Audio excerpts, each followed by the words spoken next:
What's up, Ragin Nation? How's it going? This is Alex Yu, and you're watching the Marvel edition of the Ragin Nation show. This is Webster's. We're talking about all things that matter to me in the world of Marvel films. This is episode number 111, and we got to talk about what's going on at the Marvel Cinematic Universe, because the Marvel Cinematic Universe is on fire because one of their biggest and possibly their best film is coming out in 2 weeks. Captain America Civil War is a film that I'm really pumped up for. Got my IMAX 3D ticket for May 5th, the very first showing, and one of the biggest things that I'm looking forward to is, of course, the introduction and appearance of Spider-Man. Tom Holland will be playing Peter Parker, and then he's going to have his solo film in summer of 2018, and that is the most exciting part about Captain America Civil War, because this will eventually lead to that solo film. So let's talk about the solo film. Now, we never really got an official title for the solo Spider-Man film.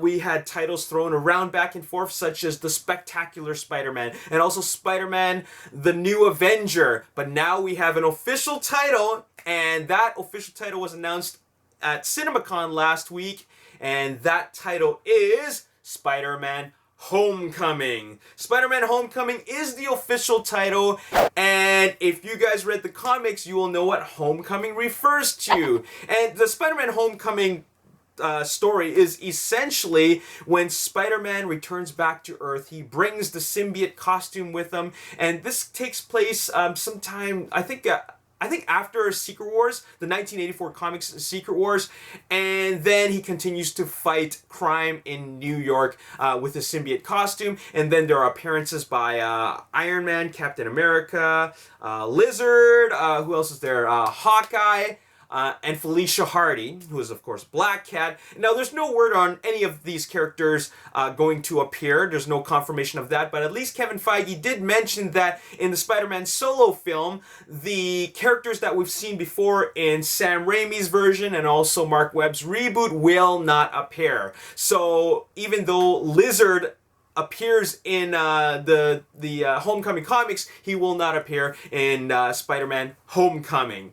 But Kevin Feige did mention that any of the characters in the Marvel Cinematic Universe could appear in Spider-Man Homecoming. In fact, he had something to say about that, and I'm just going to read you this quote here. He is in the universe now, and the fun of the universe is that characters can go back and forth.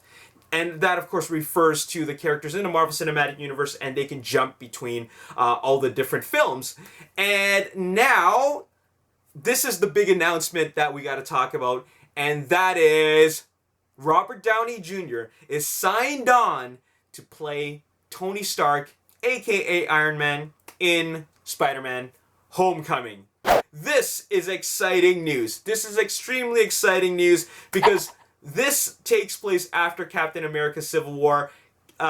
Tony Stark is kind of like a mentor to Peter Parker. In fact, in the comics, Tony Stark developed a new suit for Peter Parker. So there's a huge, it's a huge deal for the fact that Tony Stark is going to appear in Spider-Man Homecoming. This is a big deal, and I am super, super excited to know that this is going to happen. Man, I am pumped, and I'm really, really curious to know what's going to happen. Of course, with Tony Stark being in it, they gotta use what Tony Stark does, and that is his access and access to technology and also all his technological resources. So that is probably going to make for some great character development for the Peter Parker Spider-Man character, and I am excited. So here is your official announcement that Tony Stark will appear in Spider-Man Homecoming. Really, really exciting stuff. In fact, that is really, really big news.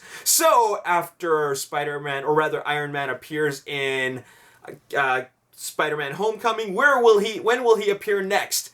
Well, Spider-Man, or rather Phase 3 in the Marvel Cinematic Universe consists of a lot of introductions of new characters. For example, Black Panther, Captain Marvel, Doctor Strange. Who else is there? I'm just going to leave it there for now.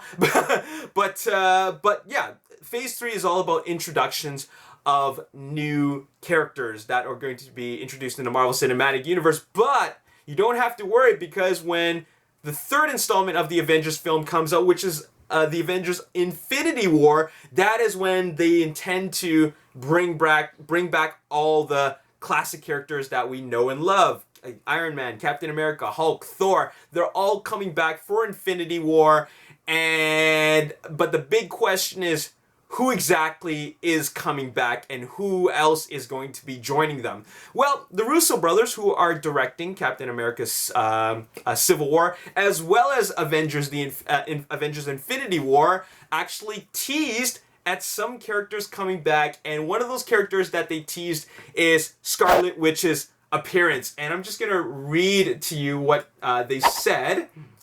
And she's on a growth arc, and it is part of her development. It is very tricky with powerful characters because unless they have an internal struggle or a flaw that limits them, then they do become limitless, and the storytelling becomes muddled and not very interesting. You know, she could have stopped that fight at the airport in 5 seconds if she were at the peak of her powers, so it really has to do her character specifically going on a journey to understand what limits of her powers are. She makes a mistake very early in the movie that sets her back, and we will get to see where she goes in Infinity War. So of course that just means that in Civil War she hasn't fully understood her powers, but by the time we get to Infinity War she will have reached the peak of what she can do. So very, very exciting stuff. Scarlet Witch will be appearing in Infinity War. Now, who else is going to appear in Infinity Wars? Well, Russo brothers also teased Thor and also Star-Lord. Now check out this quote. The movies are intended to be a culmination of everything that happened before in the MCU, so you don't want to get into spoilers, but I'm a big fan of what James Gunn has done. Joe and I are both fans of what James Gunn has done. Star-Lord is a fantastic character and Chris Pratt is an awesome performer, so you'd be very excited. I'm excited to work with Thor. They're doing some really interesting stuff with Ragnarok, and where he's going to be at the beginning of Infinity War is going to be a very interesting place, and I think very profound. I think he's going to have a real emotional motivation after that. Really exciting stuff. Scarlet Witch, Thor, and Star-Lord will be in Infinity War. Really, really exciting. Now, what's happening after Infinity War? Well, that is, of course, going to be the Marvel Cinematic Universe Phase 4. Now, we don't really know which movies and which characters are going to appear in Phase 4, but it is being Guardians of the Galaxy Volume 3 is considered for a Phase 4 film. We're going to see more of the Guardians of the Galaxy characters, and most likely it will be they will be reappearing in Phase 4. But because of what's going on with Phase 3, which is the introduction of new characters, most likely we will be seeing sequels for those characters, such as Doctor Strange, Black Panther, Captain Marvel, and maybe even Spider-Man. So moving on, let's just talk about what's going on over at 20th Century Fox. And this is pretty big news. We knew this was going to happen, but we were waiting for the official confirmation, and that is 20th Century Fox officially confirmed that Deadpool 2 is happening. Before, it was just talks about it. Simon Kinberg, the producer, talked about, yeah, you know, we're going to make it happen. We'll just see what happens. But we now have the confirmation that Deadpool 2 is happening. Tim Miller is back to direct. Ryan Reynolds is signed on to reprise his role as Wade Wilson. He's going to get a bigger paycheck than his $2 million paycheck from the first film. He's definitely going to get something bigger. And what's also awesome is the confirmation of Cable. Cable will officially appear in Deadpool 2, and it's going to be really, really exciting to see them on the big screen with Deadpool and Cable working together, because in the comics they had a really, really great chemistry together, so it will be awesome to see them on the big screen for the first time. Now, there's no word on when this film is coming out. 20th Century Fox did lock in 2 dates, October 6, 2017 and January 2nd, 2018.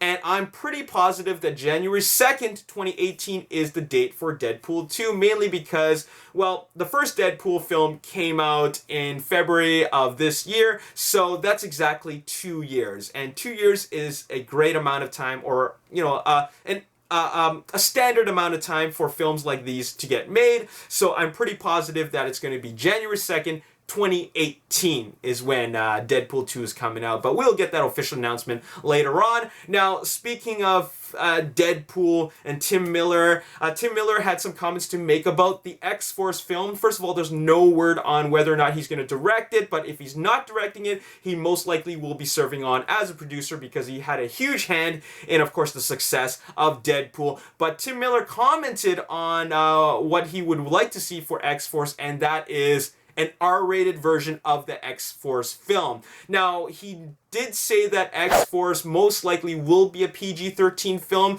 because from a commerce standpoint, it's more accessible to the general audience if they make it PG-13 and they're here to make more money. But if it were a perfect world, he would love to see it being an R-rated film. Now, you know what? It's possible that X-Force could be R-rated. After all, Deadpool's in it, Cable's in it. Deadpool and Cable will appear together in an R-rated Deadpool sequel. If that is a bigger success than the first film, then for sure we're going to see an X-Force film that is going to be rated R.